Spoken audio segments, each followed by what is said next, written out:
Welcome lovers, welcome to physics lover YouTube channel. Application of derivative में आज एक नया टॉपिक पढ़ेंगे, दैट इज बी अप्रॉक्सीमेशन। तो चलिए स्टार्ट करते हैं। अप्रॉक्सीमेशन शुरू करने से पहले मेरा एक क्वेश्चन है आपसे। आप मुझे बताइए कि टेन थीटा है ना, एफ ऑफ एक्स कोई फंक्शन है। टेन थीटा क्या होता था? टेन थीटा जो होता था वो d y by d x होकर आ रहा होता था। ये आपको पता है, जो कि स्लोप को रिप्रेजेंट करता है। ठीक है, चलिए मैं एक ग्राफ बना रहा हूँ आपके सामने। उस ग्राफ से हम एनालिसिस करते हैं कि भाई अप्रॉक्सीमेशन में हम करते क्या है। ठीक है, चलिए ये मैंने आपके सामने ग्राफ बना के तैयार कर दिया। सॉरी, ये बन गया ग्राफ। ठीक है, तो ये ग्राफ बन के आ गया है ना। यहाँ पर मान लीजिए कोई पॉइंट पी है आपके सामने। पी का जो कोऑर्डिनेट है वो एक्स कॉमा वाई है, और यहाँ पर है ना एक्स कॉमा वाई पर जो टेंजेंट है वो कोई ये रही आपके सामने कोई टेंजेंट। ठीक, अब आप मुझे बताइए कि टेंजेंट की स्लोप क्या होगी। टेंजेंट की जो स्लोप होती है वो क्या होती है? बेसिकली ये होती है हाँ, इसको थोड़ा रिमूव करना पड़ेगा। हाँ, टेंजेंट की जो स्लोप होकर आ रही होती है आपके सामने है ना, टेंजेंट की जो स्लोप होती है वो टेन थीटा के बराबर होती है। तो ये जो होगी आपके सामने, ये आपके सामने बेसिकली थीटा एंगल होगा। थीटा जो होता है बेसिकली, टेन थीटा जो होता है, टेन थीटा क्या होता है basically? D y divide by d x होता है। इसका मतलब ये है कि यहाँ पर आपके सामने कोई डी वाई होगा और ये कुछ dx होगा कि नहीं होगा? ये क्या होगा बेसिकली? चेंज इन y कहलाता है। अच्छा, dy क्या कहलाता है? dy है ना, हम देखो ट्रायंगल, आप ट्रायंगल के पाइथागोरस है, आप ट्रायंगल में आपने पढ़ा होगा कि भाई यहाँ पर जो मान लीजिए राइट एंगल ट्रायंगल है, एंगल थीटा है, तो टेन थीटा क्या होता है बेसिकली? है ना, ये वाली साइड यदि ए है और ये बी है तो टेन थीटा क्या होता है? ए अपॉन बी होता है। सिमिलरली ये आपके सामने ये एक ट्रायंगल है, तो ये एक ट्रायंगल है, तो बताइए इस ट्रायंगल में टेन थीटा क्या होगा बेसिकली? ये वाली लेंथ डिवाइड बाय, है ना, ये वाली लेंथ डिवाइड बाय नीचे वाली लेंथ। ये होनी चाहिए कि नहीं होनी चाहिए? इसका मतलब ये किसके इक्वल दिया है? D y by d x के इक्वल दिया है। इसका मतलब ये है कि ये जो चेंज होता है बेसिकली, ये किसको रिप्रेजेंट करता है? डी वाई को रिप्रेजेंट करता है। और ये जो मैंने लिखा है, तो ये किसको रिप्रेजेंट कर रहा है? डी एक्स को रिप्रेजेंट कर रहा है। ठीक है, अच्छा, ये मैं थोड़ा आगे बढ़ रहा हूँ। मान लीजिए आपके सामने ये वाला पॉइंट क्या था, मानना ही क्यों है, एक्स दिया हुआ है, और ये वाला पॉइंट क्या कहलाएगा? एक्स प्लस डी एक्स दिया होगा।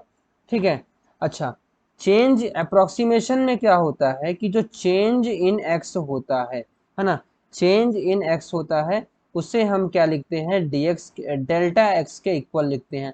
अच्छा, चेंज इन एक्स को हम क्या लिख सकते हैं? डिफरेंशिएशन इन एक्स लिख सकते हैं क्या? डिफरेंशिएशन इन एक्स लिख सकते हैं क्या? मैं dx लिख सकता हूँ, क्योंकि जो dx है वो बहुत ही छोटा चेंज है, इसको मैं डेल्टा एक्स के इक्वल लिख देता हूँ। तो अप्रोक्सीमेशन में जो होता है वो delta x is equal to d x मान लिया जाता है। अच्छा, अब बताइए y में चेंज क्या होगा बेसिकली आपके सामने? x प्लस डेल्टा एक्स हो जाएगा। इसी प्रकार बताइए कि इस ग्राफ में यदि x में ये चेंज हुआ तो y में क्या चेंज होगा बेसिकली? ये वाला जो पॉइंट होगा आपके सामने है ना, ये वाला पॉइंट क्या कहलाएगा? ये वाला पॉइंट कहलाएगा x plus delta x plus ये वाला क्या था आपके सामने? y था। तो y में क्या चेंज हुआ? यदि मान लीजिए x में डेल्टा एक्स का चेंज हो रहा है तो y में क्या चेंज होगा? डेल्टा y का चेंज हो रहा होगा। तो चलिए ये वाला पॉइंट क्या है? डेल्टा y का। लेकिन आपके सामने है ना, ये वाला पॉइंट क्या कहलाएगा बताइए? ये वाला पॉइंट क्या कहलाएगा? X plus delta x comma आपके सामने ये हो जाएगा वाई प्लस डी वाई होकर आ रहा होगा। ठीक है, तो देखिए आपको यही चीज याद रखनी है कि ये होता है डी वाई, और ये वाली जो दूरी होती है उसको क्या बोलते हैं? Delta x. अप्रोक्सीमेशन में आपको छोटी सी चीज याद रखनी होगी, जो मैं आपको बताने जा रहा हूँ। देखिए चेंज इन हमने एक्स देख लिया, अब देखिए डिफ्रेंसिएशन इन वाई क्या होगा? डिफ्रेंसिएशन इन वाई क्या कहलाता है? डी वाई कहलाता है। अच्छा, डिफ्रेंसिएशन इन वाई को क्या लिखोगे? आप डी वाई लिखोगे। अच्छा, डी वाई में क्या मैं डी एक्स का मल्टीप्लाई डी एक्स का डिवाइड कर सकता हूँ? डी एक्स का मल्टीप्लाई डी एक्स का डिवाइड कर सकता हूँ? हाँ, मैं कर सकता हूँ। ठीक है, अच्छा, d y by d x क्या होता है basically? D y by d x होता है एफ डैश एक्स। अच्छा, d y by d x f dash x है, और हमने डी एक्स को किसके अप्रोक्सीमेट माना है? डेल्टा एक्स के अप्रोक्सीमेशन माना है। इसका मतलब यह है कि आपको याद रखना है कि y को आप क्या लिख सकते हैं? F dash x into delta x लिख सकते हैं। ये आपके सामने एक और रिजल्ट हो जाएगा। पहला रिजल्ट आपको याद रखना है कि भाई डेल्टा एक्स को क्या मान रहे हैं? डी एक्स के इक्वल अप्रोक्सीमेशन मान रहे हैं, और y is equal to f dash x है ना। यहाँ पर डी वाई को क्या मैं डेल्टा वाई के बराबर मान सकता हूँ? वो चीज़ मैं आगे देखूंगा। देखिए ये जो डी वाई है, क्या मैं डेल्टा वाई के बराबर मान सकता हूँ? उस चीज़ को मैं आगे देखूंगा बेसिकली। तब तक के लिए थोड़ा और इसको और कॉन्सेप्ट देख लेते हैं कि अप्रोक्सीमेशन में और कॉन्सेप्ट्स क्या हैं। चलिए, अप्रोक्सीमेशन चेंज इन वाई, है ना। अप्रोक्सीमेशन चेंज इन वाई क्या हुआ है बेसिकली, यहाँ पर डेल्टा वाई हुआ है ना। डेल्टा वाई को मैं यदि मान लो डी वाई के इक्वल मानता हूँ, यहाँ पर देखिए बेसिकली वाई नहीं है, ये क्या है बेसिकली डी वाई है। तो डी वाई के इक्वल यदि मैं मानूँ, है ना, अप्रोक्सीमेशन चेंज इन वाई क्या हुआ था, डी वाई हुआ था, ठीक है। तो डी वाई को हमने किसके इक्वल किया था बेसिकली, यहाँ पर एफ डैश एक्स के इक्वल इंटू डेल्टा एक्स के इक्वल था। D Y is equal to क्या हो जाएगा बेसिकली, यदि हम approximation change in Y D Y को डेल्टा वाई के वाई बराबर मानेंगे, तो यहाँ से क्या बन जाएगा basically, D Y is equal to delta Y बराबर F dash x into delta X होकर आ रहा होगा। तो ये एक और रिलेशन आपको याद रखना है कि अप्रोक्सीमेशन चेंज इन वाई, आप कॉपी में लिख लीजिए क्या है basically, approximation change in y क्या होगा बेसिकली, वो होगा आपके सामने डेल्टा वाई बराबर F dash x into delta x. अच्छा, d Y is equal to f dash x into delta x क्या था, ये डिफ्रेंशिएशन, आपके सामने ये डिफ्रेंशिएशन इन वाई हुआ था, ठीक है। D Y is equal to f dash x delta x, ये डिफ्रेंशिएशन इन वाई था, जिसको हमने इसके बराबर लाया था। ये अब देखिए चेंज हम क्या मान रहे हैं बेसिकली, यहाँ पर मान रहे हैं, ये अपने सामने डिफ्रेंशिएशन था। फिर ये सब कॉन्सेप्ट है। और यहाँ पर बेसिकली अच्छा, अब आप बताइए जो डेल्टा वाई है उसकी वैल्यू क्या लिख सकता हूँ ग्राफ से, ग्राफ से बताइए डेल्टा वाई की वैल्यू क्या लिखी जा सकती है। तो ग्राफ से डेल्टा वाई की वैल्यू हम लिख सकते हैं, ध्यान से देखिएगा, डेल्टा वाई की वैल्यू क्या मैं ऐसा लिख सकता हूँ ग्राफ से बताइए, f of y plus, sorry, f of x plus delta x minus f of x. Delta y की वैल्यू क्या मैं ऐसे लिख सकता हूँ, f of x plus delta x minus f of x से लिख सकता हूँ। अच्छा, ये वाला पॉइंट बेसिकली आपके सामने क्या है, ये वाला जो पॉइंट है वो क्या है आपके सामने, वाई कोऑर्डिनेट की बात कर रहा हूँ। तो वाई कोऑर्डिनेट क्या है basically, f of x plus delta x है ना, वाई कोऑर्डिनेट, ठीक है। अच्छा, एक्स कोऑर्डिनेट बताइए, ये वाला एक्स कोऑर्डिनेट क्या है बेसिकली, इस वाले एक्स कोऑर्डिनेट की बात कर रहा हूँ, ठीक है। इस वाले एक्स कोऑर्डिनेट की बात कर रहा हूँ, ये वाला एक्स कोऑर्डिनेट क्या है, एफ ऑफ एक्स। इसका मतलब डेल्टा वाई को क्या लिख सकता हूँ मैं, F of x plus delta x minus f of x. चलिए, ये तो हो गए कुछ अपने सामने, आपको चीज़ें याद रखनी बेसिकली जो जो मैंने लिखवाई हैं। ये वाला भी आपको याद रखना कि भाई अप्रोक्सीमेशन जो चेंज कर रहे हैं बेसिकली यहाँ पर क्या हो रहा होगा। तो यहाँ हमने तीन चीज़ें आपको याद रखनी है। पहली ये भाई delta y is equal to, ये देखिए ये वाली, है ना, delta y is equal to f dash x into delta x. और ये आपको याद रखना है कि भाई, है ना, ये वाला delta y is equal to f of x plus delta x minus f of x. याद रखने की जरूरत भी नहीं क्योंकि बहुत ही सिंपल चीज़ें हैं ऑलरेडी। अप्रॉक्सीमेशन को ढंग से समझने के लिए अब हम करेंगे एक क्वेश्चन, ताकि हमें अप्रॉक्सीमेशन के जो आ रहे क्वेश्चन होते हैं बोर्ड में वो किस प्रकार करने हैं वो समझ में आ जाए। तो सबसे पहला जो क्वेश्चन है आपको निकालना है, find the approximate value of, हमें अप्रॉक्सीमेट वैल्यू और निकालनी है किसकी, अंडर रूट ऑफ 36.06 की। देखिए जो फंक्शन है वो क्या दिया हुआ है आपके सामने, अंडर रूट में कुछ दिया है, तो हम यहाँ पर लेट अस अज्यूम कर लेंगे f of x is equal to under root of x. हमें क्या निकालना है basically, f of 36.06 is equal to under root of 36.06 की अप्रॉक्सीमेट वैल्यू निकालनी है। ओके, अप्रॉक्सीमेट वैल्यू निकालनी है। तो यहाँ पर हम निकालेंगे अप्रॉक्सीमेशन के कुछ कॉन्सेप्ट। अप्रॉक्सीमेशन में जो हमने लास्ट पॉइंट पढ़ा था वो पढ़ा था कि भाई f of x plus delta x is equal to f of x plus delta y होता है। अच्छा, f of x plus delta x हमें एक्चुअली में यही वैल्यू तो निकालनी है, तो चलिए इसकी वैल्यू निकालते हैं। F of x plus delta x is equal to f of x, f of x क्या होगा, वो होगा अंडर रूट ऑफ एक्स होगा। अच्छा, एक्स हमने, अच्छा यहाँ पर हम x मान लेते हैं, लेट सपोज आपको एज्यूम करना पड़ता है x इक्वल टू 36 और delta x is equal to 0.6। Question को देख के हमें एज्यूम करना होता है x की वैल्यू और डेल्टा x की वैल्यू। हम डेल्टा x क्या मान सकते हैं मैक्सिमम, है ना, डेल्टा x जो है बहुत ही स्मॉल चेंज होता है, तो इस डेल्टा x की वैल्यू मान सकते हैं 0.06 के बराबर मान सकते हैं, क्योंकि ये स्मॉल चेंज है ना। तो स्मॉल चेंज हमने मान लिया। अच्छा, x की वैल्यू हमने क्या मानी है, 36 मानी है, इसका मतलब ये हो जाएगा अंडर रूट ऑफ 6।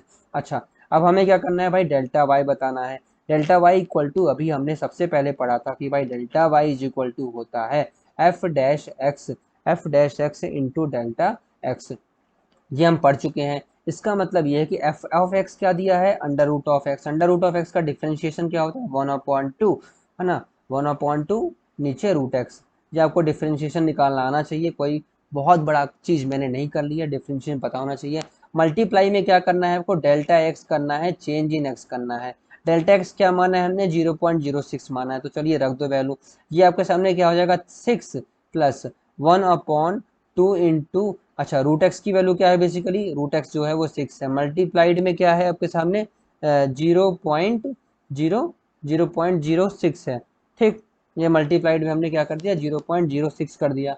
अब आप मुझे बताइए बेसिकली इसको सॉल्व करना है बेसिकली, और कुछ नहीं है बेसिकली। डेल्टा एक्स की वैल्यू क्या है, अंडर रूट ऑफ एक्स की वैल्यू क्या है वो लिख दिया हमने, ठीक है। इसको आप सॉल्व कर लेंगे तो आपके सामने अप्रॉक्सीमेट वैल्यू आ जाएगी एक्स प्लस डेल्टा एक्स की, ठीक है। ये एक तरीका होता है निकालने के लिए। दो आपको फॉर्मूले याद रखने, कौन कौन से, बेसिकली फॉर्मूले नहीं है ना, ये कॉन्सेप्ट हैं बेसिकली, आपको याद रखने। Delta y is equal to f dash into delta x होता है, डायरेक्ट याद रख सकते हैं। नहीं भी याद आ रहा तो बेसिकली समझ में आ ही जाएगा कि भाई निकालते कैसे हैं, ठीक है।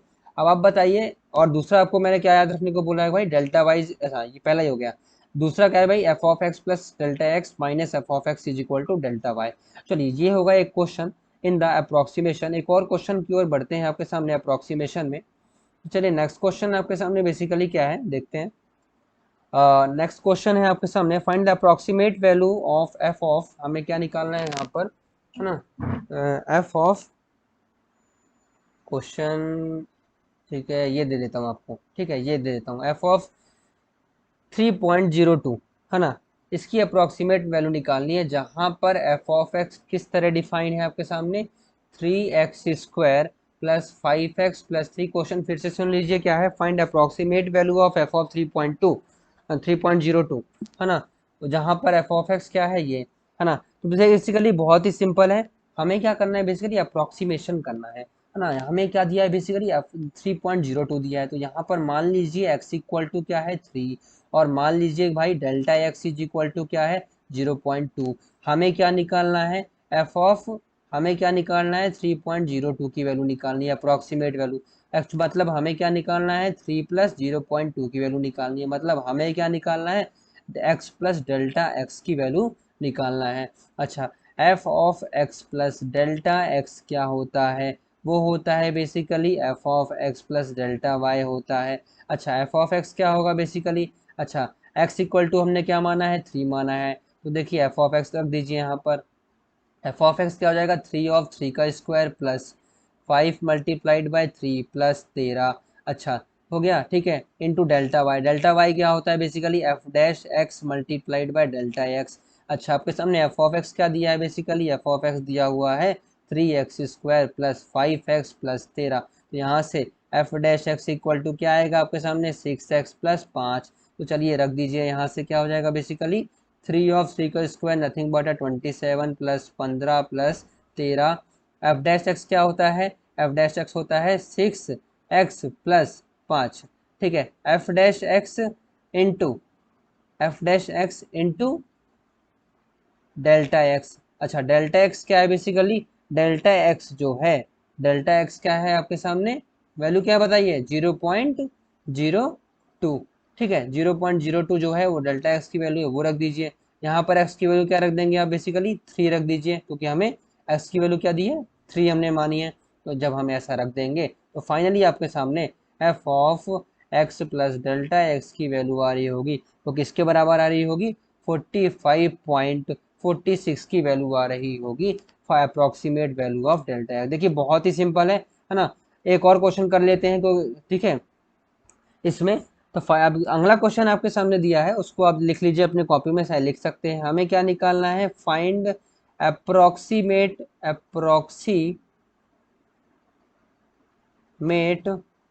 वैल्यू, अप्रोक्सीमेट चेंज, वैल्यू नहीं है, अप्रोक्सीमेट चेंज इन वॉल्यूम, भी वॉल्यूम में चेंज निकालना है, of a cube of side a, है ना। साइड ए है क्यूब का, मान लीजिए साइड ए जो मान लीजिए एक्स मान लेते हैं ए, ठीक है, एक्स मीटर है, कॉज्ड बाय, है ना। अप्रोक्सीमेट चेंज क्यों आया, तो अप्रोक्सीमेट चेंज आया caused by increasing the side by 2%, increasing the side by 2%। हमें क्या निकालना है, डेल्टा भी निकालना है। ठीक है, डेल्टा भी निकालना है। चलिए, वॉल्यूम क्या होगा, बेसिकली वॉल्यूम जो हमें पता है क्यूब का, वो क्या होता है, एक्स क्यूब होता है। क्वेश्चन समझिए, बेसिकली क्वेश्चन दिया है find the approximate change in volume. हमें क्या निकालना है, वॉल्यूम में अप्रोक्सीमेट चेंज निकालना है क्यूब के, जब क्यूब की साइड क्या है, एक्स है। क्यों अप्रोक्सीमेट चेंज आया, क्योंकि हमने साइड को 2% से बढ़ा दिया। मान लीजिए साइड जो थी वो एक्स थी, अब 2% से बढ़ा देंगे तो अपने सामने नई साइड जो कितने से बढ़ जाएगी, वो बढ़ जाएगी बेसिकली, है ना, एक्स प्लस, है ना, 2x+/100। इसका मतलब ये कि साइड जो है, नई साइड किससे बढ़ गई, 0.02 एक्स से बढ़ गई है। इसका मतलब ये है कि यहाँ पर एक्स की वैल्यू जो होगी वो एक्स ही होगी, और जो डेल्टा एक्स की वैल्यू होगी वो क्या आएगी, 0.02 एक्स होकर आ रही होगी। वॉल्यूम क्या होता है, आपके सामने एक्स क्यूब होता है। इसका मतलब ये है कि डेल्टा भी क्या होगा, डेल्टा भी आप क्या लिख सकते हैं, बेसिकली डेल्टा भी लिख सकते हैं v का डिफ्रेंशिएशन मल्टीप्लाइड में डेल्टा एक्स। v का डिफ्रेंशिएशन क्या होता है, basically that is nothing but 3x² into delta x. हमें क्या निकालना है, अप्रोक्सीमेट चेंज बस निकालना है ना। अप्रोक्सीमेट चेंज कितना आएगा, केवल यही बस निकालना है ना। वॉल्यूम में अप्रोक्सीमेट चेंज निकालना है। ठीक है, तो अप्रोक्सीमेट चेंज इन हमें क्या पता है, बेसिकली एक्स पता है, तो अप्रोक्सीमेट चेंज इन वॉल्यूम क्या होता है, डेल्टा वी ना। v is equal to x cube होता है, तो डेल्टा भी कर देंगे दोनों साइड, तो delta v is equal to क्या होता है, basically v multi v dash into delta x. पहले ही पढ़ चुका है, वी डैश हमने लिख दिया। यहाँ से एक्स की वैल्यू क्या है, बेसिकली एक्स ही है ना, एक्स ही है, तो एक्स रख दिया। डेल्टा एक्स की वैल्यू क्या है, 0.02 एक्स है, तो वॉल्यूम में चेंज क्या आएगा, 0.06 एक्स क्यूब आ रहा होगा, है ना, एक्स क्यूब। अच्छा, एक्स क्यूब क्या है, बेसिकली भी है। इसका मतलब ये है कि, है ना, एक्स क्यूब की वैल्यू क्या है, बेसिकली भी है। इसका मतलब जो है डेल्टा भी इज इक्वल टू 0.06 एक्स भी के बराबर आएगा। अप्रोक्सीमेट चेंज इन, यदि मान लीजिए कि एक्स में अप्रोक्सीमेट चेंज 0.02 का हुआ है, तो अब वॉल्यूम में अप्रोक्सीमेट चेंज कितने का होगा, 0.06 का होकर आ रहा होगा। ये आपके सामने था अप्रोक्सीमेशन का कॉन्सेप्ट। आप एनसीईआरटी में दिए हुए सारे क्वेश्चन करिए, बोर्ड में आता है इसलिए ज़्यादा इसको लोड लेने की जरूरत नहीं है। एक बार आप कर भी सकते हैं, आज करिए, पेपर के टाइम भी कर लेंगे, कोई दिक्कत नहीं होगी। जो चीज़ें मैंने बताई हैं भाई, वो ही आपको याद रखनी है। डेल्टा भी इक्वल टू क्या होता है, एफ। ठीक है, f of x plus delta x equal to, directly आप फॉर्मूला याद ही कर लीजिए, काम कीजिए। पेपर में सोच पाने में पॉसिबिलिटी की कुछ गलतियां हो सकती हैं, 95% पॉसिबिलिटी आप भूलेंगे भी नहीं, मान लीजिए, है ना, कोई बड़ी चीज़ नहीं है। फिर भी यदि भूलने के यदि चांसेस हैं आपके, तो आप इसको रट लीजिएगा, F of x plus delta x की वैल्यू और डेल्टा वाई की वैल्यू आपको रट लेनी है। ठीक है, थैंक यू लवर।